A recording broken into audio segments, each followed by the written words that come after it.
우리가 또 그 생명의 삶의 순서에 따라서 요한계시록 말씀을 함께 살펴보고 있습니다. 간절히 기다리던 것을 여러분 맞이한 적이 있습니까? 여러분들 결혼할 줄 알았습니까? 결혼하는 것 간절히 기다리지 않습니까? 그런데 결혼했어요. 그렇죠? 이 핏덩이가 언제 자라나 싶었지만 그 핏덩이가 대학 들어가는 날이 오더라고요. 대출받고 내 집 마련하는 기쁨도 있지만 그 집을 구입하고 내 집이 아니고 은행 집이라는 생각에 아득하기도 했었지요. 그런데 대출금 마지막 상환하는 날 오겠죠? 대답이 없으시는군요. 예. 오겠나 싶었던 그런 날이 있습니다. 그런데 그렇게 기다리던 날을 맞이하면 감격하게 될 것입니다. 마지막 나팔을 부는 순간입니다. 마지막 나팔. 예, 7번째 나팔을 붑니다. 그러자 하늘에서 큰 음성이 들립니다. 세상 나라가 우리 주와 그의 그리스도의 나라가 되어 그가 세세토록 왕노릇 하시리로다. 나팔을 불자 큰 음성이 나고 이런 하나님의 나라가 임하게 되었다라는 선언, 그 선언이 이제 선포되었습니다. 정권이 바뀌는 것이 아니고요, 왕국이 바뀌는 것입니다. 이전에 세력에 의해서 호의호식하던 사람들은 이제 큰일 났고요, 탄압당하고 괴롭힘 받던 사람들에게는 그토록 기다리던 기쁜 소식이 들렸습니다. 우리나라가 해방하고 일제 아래에서 권세를 누리던 이들이 재판을 받을 때 이들이 했던 말이 이제 그런 말이었죠. 일본이 망할 줄 몰랐다라는 말이었습니다. 그 나라가 영원할 줄 알았다는 거죠. 천년 만년 이어질 줄 알았는데, 그러니 그 나라의 물줄도 바치고 헌금도 하고 황국 시민으로서 충성도 맹세했던 것이었습니다. 그런데 일본 제국이 망했었지요. 부역자들은 같이 망하게 된 것이고, 이전에 자랑하던 감투와 권세는 이제 불명예가 되었고요.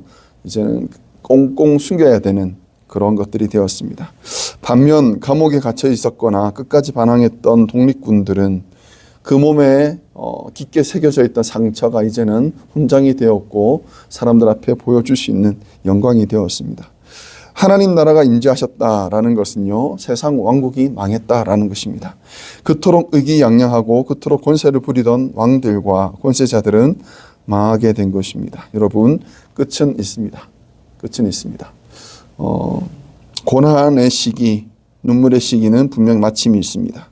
그리고 나서 위로의 시기, 회복의 시기가 분명 다가온다라는 것입니다.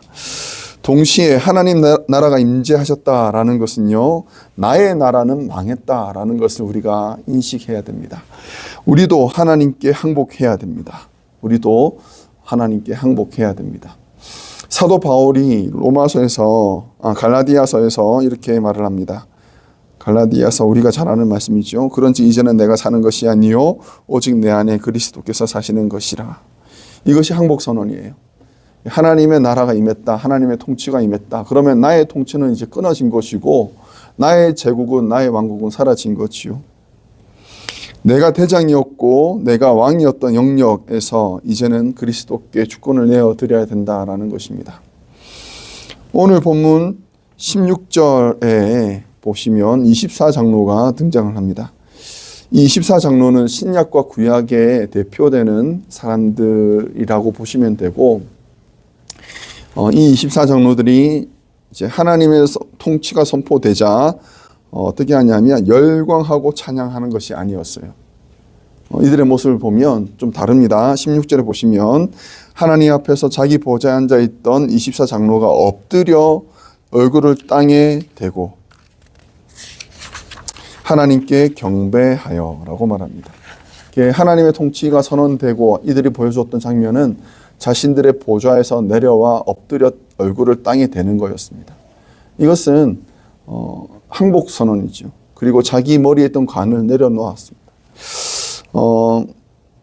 계시록 4장 10절에 보면 요한이 하늘의 예배 장면을 묘사할 때에 이 24장로들이 다시 등장합니다.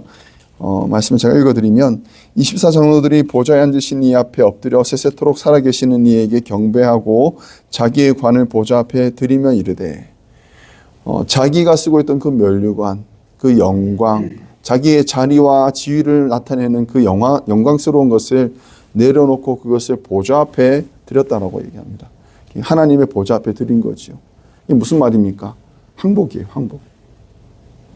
장로들도 신약과 구약을 의미하는 대표하는 24장로들도 하나님의 통치가 선언되자 와 하고 광복이다 하고 좋아하는 것이 아니라 그들이 자기의 보좌에서 내려와서 내가 옳습니다라고 고집했던 것도 다 내려놓고 내가 주권이 있습니다. 내가 이 영역은 나의 것입니다라고 말했던 그 모든 권위를 다 내려놓고 하나님께 항복하는 이야기지요. 이것이 예배입니다. 이것이 예배입니다. 예배는 자기의 관을 벗어서 예수님께 드리는 것입니다. 자기의 보좌에서 내려와 예수 그리스도 앞에 엎드리는 것입니다. 내가 이룹니다. 내가 하겠습니다. 라고 하는 것이 아니라 주께서 이루십니다. 주께서 행하십니다. 라고 고백하고 그 모든 것들조차도 내어 맡기 드리는 것. 그것이 바로 항복하는 사람의 모습이고 예배자의 모습이지요. 내가 하는 것이 아니라 하나님께서 이루십니다. 내 이름이 아니라 하나님 이름만 높임 받습니다. 내가 수고를 인정받는 것이 아니라 예수 그리스도의 희생을 노래하는 것이 바로 예배이지요. 요한계시록에 보면 그 천상에서 이루어지는 예배 장면들이 많이 나옵니다. 제가 좀 읽어드리면 구원하심이 보좌에 앉으신 우리 하나님과 어린 양에게 있도다. 노래가 있잖아요, 그렇죠? 구원하심이 보좌에 앉으신 우리 하나님과 어린 양께 있도다. 그 외에도 많은 곡들이 있습니다. 모든 영광과 존귀와 능력 받으소서 받으소서. 영광과 존귀와 능력 받으소서 받으소서. 그리스도 살아계신 하나님 하는 찬양도 사실 계시록에서 우리가 발견하고요. 거룩하다 거룩하다 만군의 여호와 그 영광이 온 땅에 충만하시도다. 계시록에서 천상의 존재들 24장로들과 그리고 내 생물들과 그리고 온 땅에 있는 모든 성도들이 한 목소리로 불렀던 찬양을 우리는 곡을 붙여서 우리도 같이 노래하곤 합니다. 여러분, 예배는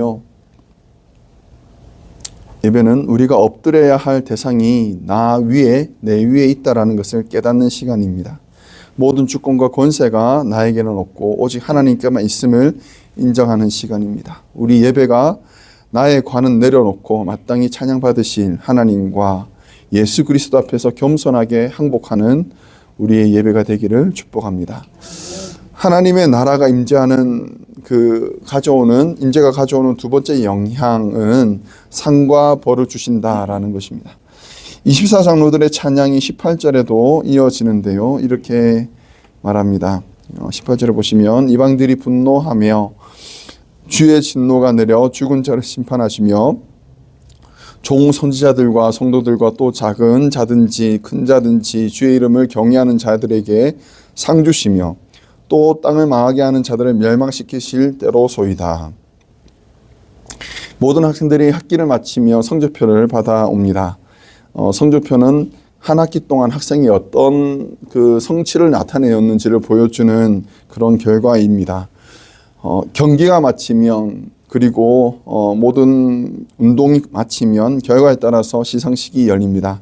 가장 좋은 결과를 얻은 사람은요 면류관이나 금메달을 받게 됩니다. 그러면서 왜 많은 사람들은 자신이 나중에 하나님 앞에 심판받게 될 것을 모를까요? 마치 자신의 삶은 영원할 줄 알고 하나님께 서게 될 것은 잊어버리고 그렇게 살아가는 경우들이 많이 있죠. 바울은 선명하게 지적합니다. 로마서 2장에서 이렇게 말합니다.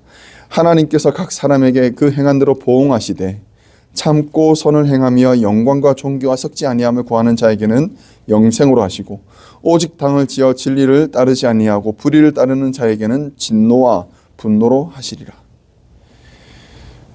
하나님은 우리의 모든 것을 다 지켜보고 계십니다. 우리의 생각까지도 다 알고 계시고요. 행동의 의도까지도 다 이해하고 계시는 분이 하나님이십니다.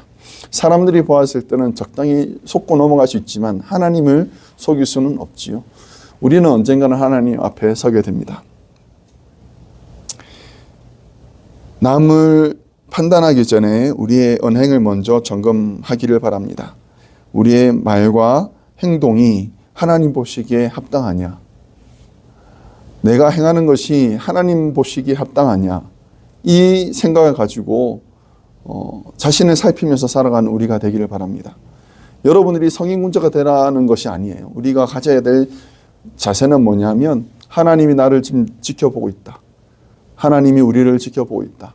이것을 우리가 코람데오라고 말하잖아요. 하나님 앞에 서 있는 우리를 우리가 의식을 하고 나의 말과 행동에 있어서 하나님을 의식하는 그런 우리가 되기를 바랍니다. 마지막으로 우리가 살펴볼 것은 마지막 나팔을 불 때 보였던 하나의 장면입니다. 19절 보시면 이렇게 성경이 말합니다. 같이 한번 읽어보겠습니다. 이에 하늘에 있는 하나님의 성전이 열리니 성전 안에 하나님의 언약궤가 보이며 또 번개와 음성들과 우레와 지진과 큰 우박이 있더라. 아멘. 요한이 보았던 장면이 뭐냐면 성전을 보았어요. 하늘에서 성전을 보았습니다. 성전에 언약궤를 보았던 거예요. 언약궤.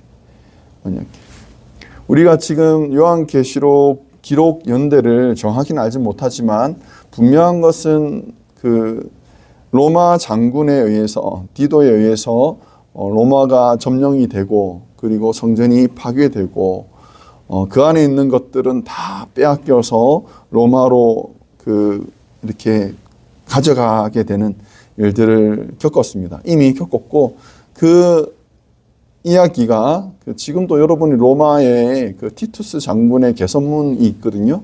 개선문을 보시면 로마에서 가져온 그 메노라, 그러니까 7가지의 촛대 있잖아요.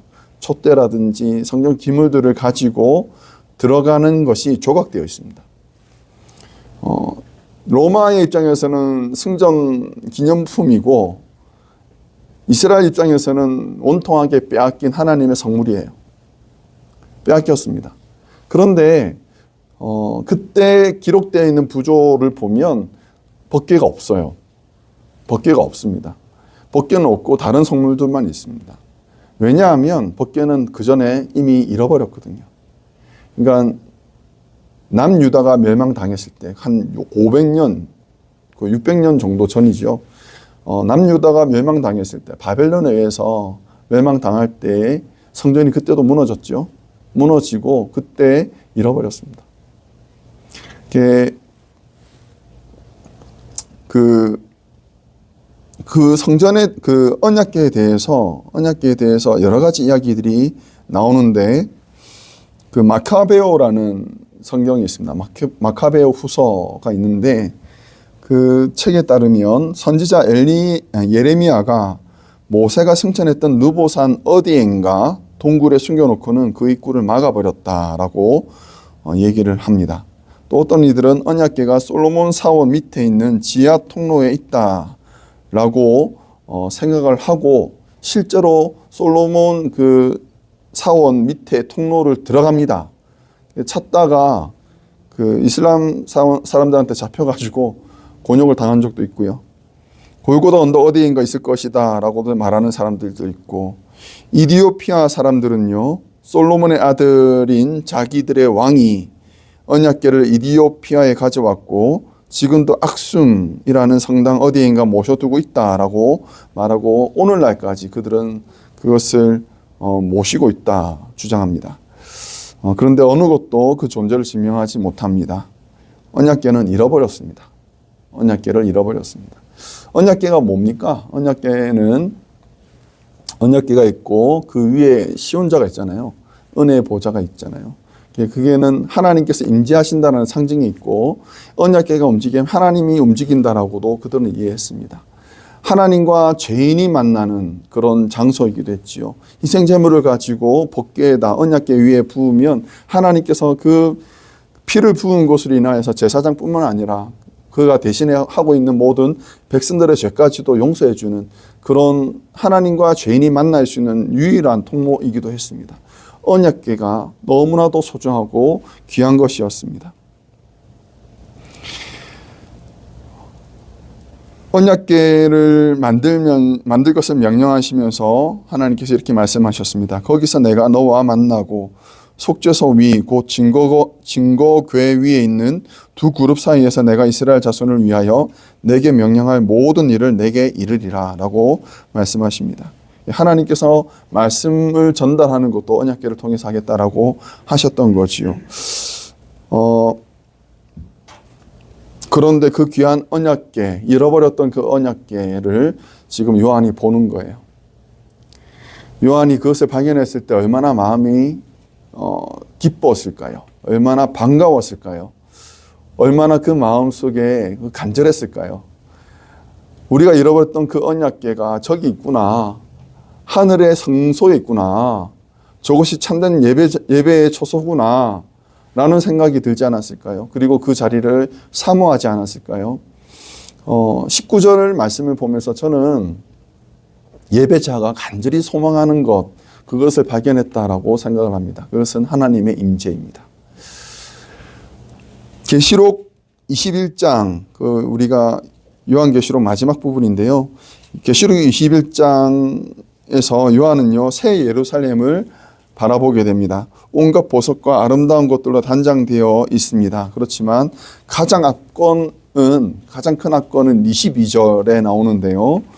21장 22절 제가 여러분 읽어드리겠습니다.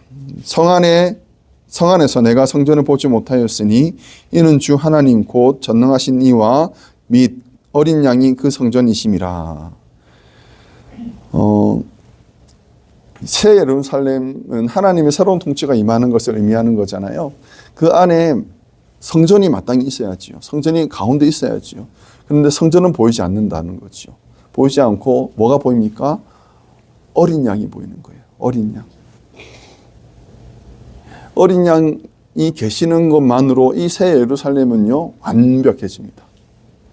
온전해집니다. 예수님이 성전이시고 예수님이 지성소입니다. 예수님이 계시는 그곳이 바로 예배의 초소입니다. 우리 안에 예수님이 계십니까? 그렇다면 그곳이 성전입니다. 그곳이 예배의 초소입니다.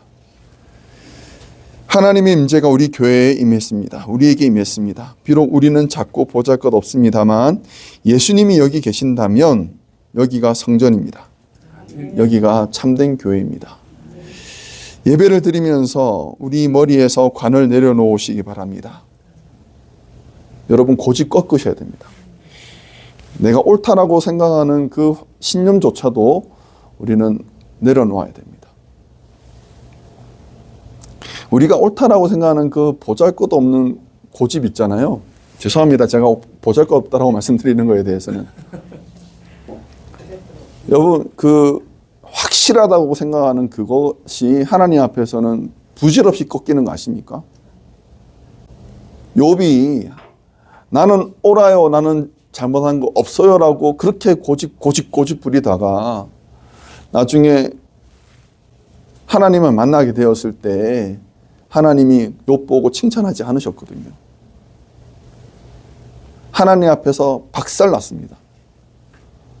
내가 이 모든 것을 지을 때 너는 어디서 무엇하고 있었느냐라고 말씀하시면서 욥의 존재가 얼마나 보잘것없는지를 하나님께서 인지시켜 주셨습니다. 우리가 옳다라고 생각하는 거, 우리가 바르다고 생각하는 그 고집, 왜 저도 없겠습니까? 저도 똥고집 합니다. 여러분들도 없을까요? 우리 강씨들, 최씨들, 박씨들도 많잖아요. 아무도 이제 아멘 안 하시고. 정씨들도 만만합니다. 만만치 않습니다. 꺾어야 돼요. 나의 관을 내려놔야 돼요. 나의 관을 내려놓고 보좌에서 내려와야 됩니다. 내려와서 바짝 엎드려야 됩니다. 바짝 엎드려서 하나님을 인정을 하고 하나님께서 주실 상과 벌을 우리가 두려워하고 기대하고 하나님이 내 속에 계신다라는 것, 우리 안에 계신다라는 것을 우리가 알고 하나님께 온 마음과 정성을 다해서 예배를 드리는 참된 예배자 되는 우리 모든 성도 되시기를, 우리 덴버 산위의 교회가 되기를 주의 이름으로 축원합니다.